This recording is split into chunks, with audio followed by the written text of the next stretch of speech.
ആലപ്പുഴയിലെ ബീച്ചിൽ wonder false കൊണ്ടുവരാൻ വേണ്ടിയിട്ട് മുൻകൈ എടുത്തത് ആരൊക്കെയാണ്? ഏതൊക്കെ രാഷ്ട്രീയ നേതാക്കന്മാരാണ് ഇതിൻ്റെ കമ്മീഷൻ അടിച്ചു മാറ്റിയത്? നമ്മൾ വണ്ടർ ഫാൾസിനെയും അത് നടത്തിയവരെയും കുറ്റം പറയുമ്പോൾ ഇതിന് പിന്നിൽ കോടികളുടെ കമ്മീഷൻ അടിച്ചു മാറ്റിയ ചില ജനപ്രതിനിധികളുണ്ട്. അവരെ മറന്നു പോകുന്നില്ല. ഇതിൻ്റെ എഗ്രിമെൻറ്റ് തയ്യാറാക്കുവാൻ കൂടെ അവരുടെ സാന്നിധ്യം ഉണ്ടായിരുന്നു എന്നാണ് അറിഞ്ഞത്. ഇതിലേക്കെല്ലാം കടന്നു വരുന്ന ഒരു കഥ വരും ദിവസങ്ങളിൽ പറയുന്നതായിരിക്കും. ആലപ്പുഴ ജില്ലയിലെ കാർണിവലുമായി സംബന്ധിച്ച് ടാക്സ് വെട്ടിപ്പ്, കോടിക്കണക്കിന് രൂപയുടെ അഴിമതി, മാലിന്യ പ്രശ്നം, ആരോഗ്യ പ്രശ്നം ഇതെല്ലാം ഉണ്ടായിട്ടും ഇവിടുത്തെ മുൻനിര മാധ്യമങ്ങൾ എന്തുകൊണ്ടാണ് ശബ്ദിക്കാതിരിക്കുന്നത്? അക്കാര്യത്തിൽ ഒരു മാധ്യമപ്രവർത്തകയെ അഭിനന്ദിച്ചാൽ മതിയാവൂ. അവർ മാത്രമാണ് ന്യൂസ് 18 വേണ്ടിയിട്ട് ഈ വിഷയത്തിൽ ഒരു പ്രതികരണമെങ്കിലും നടത്തിയത്. ഈ കാണുന്നത് ആക്രിക്കടയല്ല, ഇത് ആലപ്പുഴ ബീച്ചിൻ്റെ ഇന്നത്തെ അവസ്ഥയാണ്.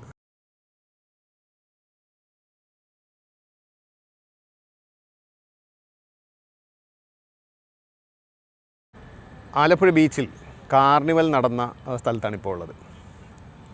എൻ്റെ ഒരു ഫോളോവർ എന്നോടൊരു ചോദ്യം ചോദിച്ചു. അത് എൻ്റെ അക്കൗണ്ടിലല്ല വന്ന് ചോദിച്ചു, എൻ്റെ സുഹൃത്ത് അനീഷിൻ്റെ അക്കൗണ്ടിൽ വന്നിട്ടൊരു ചോദ്യം ചോദിച്ചു.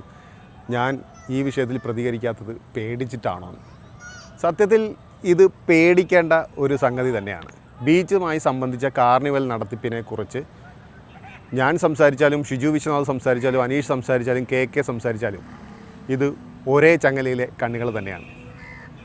സംസാരത്തിൽ ചില വ്യത്യാസങ്ങളുണ്ടെന്ന് മാത്രം, ചെന്നെത്തുന്നത് ഒരു സ്ഥലത്തേക്ക് തന്നെയായിരിക്കും. പേടിക്കണമെന്ന് ഞാൻ പറഞ്ഞതിൻ്റെ അർത്ഥം, ഈ കാർണിവൽ സംബന്ധിച്ച് കോടിക്കണക്കിന് രൂപയുടെ തട്ടിപ്പാണ് നടന്നിരിക്കുന്നത്. അറിവ് ശരിയാണെങ്കിൽ ഒന്നും ചെയ്യാത്ത നിരപരാധിയായ ഒരു സ്ത്രീ ഇതിൽ പെട്ടുപോയിട്ടുമുണ്ട്.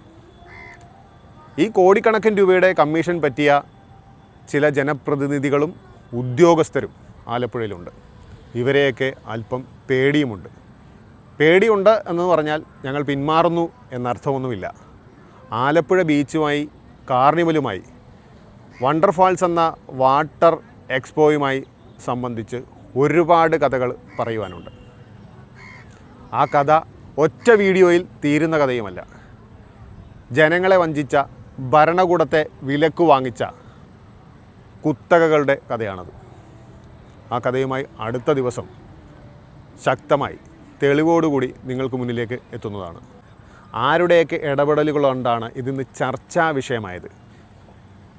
ഇത് ചർച്ചാ വിഷയമായില്ലായിരുന്നുവെങ്കിൽ ഇത് ഒന്നും അറിയാതെ, ആരും അറിയാതെ തീർന്നു പോയേനെ.